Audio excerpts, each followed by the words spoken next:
ബിന്ദുവിൽ നിന്നും ബിന്ദുവിലേക്കൊരു പെൻഡുലമാടുന്നു.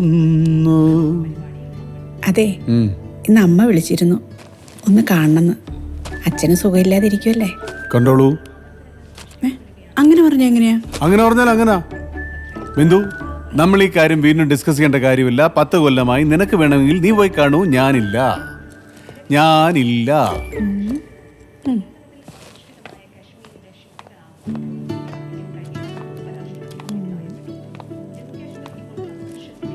അതെ, ഒറ്റയ്ക്ക് പോകാനായിരുന്നു. എനിക്ക് എവിടെയൊക്കെ പോയിരുന്നു. എന്നേ പോയിരുന്നു. പൊക്കോടായിരുന്നോ? ദേ, ഒറ്റ ഇടി വെച്ച് തന്നുണ്ടല്ലോ.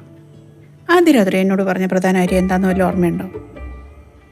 എൻ്റെ ഭാര്യ വീട്ടുകാര്യങ്ങളൊക്കെ നോക്കി വീട്ടിൽ തന്നെ ഉണ്ടാവണം. അതാണ് എൻ്റെ സന്തോഷം. അന്നോട്ട് എൻ്റെ ഭർത്താവിൻ്റെ ആഗ്രഹം മനസ്സിൽ കണ്ട ജീവിച്ചേ, ഒരു ജോലിക്ക് പോലും പോവാതെ. എന്നിട്ടിപ്പോൾ പറയുന്ന കേട്ടില്ലേ, ഒറ്റയ്ക്ക് പോയിരുന്നില്ലെന്ന്. നിനക്ക് ജോലിക്ക് പോണോ?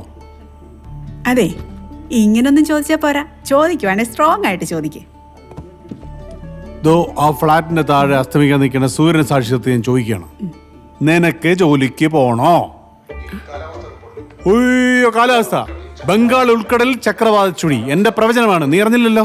എവിടെ ന്യൂനമർദ്ദം എന്നൊക്കെ പറഞ്ഞു പേടിപ്പിക്കുന്നതിന്?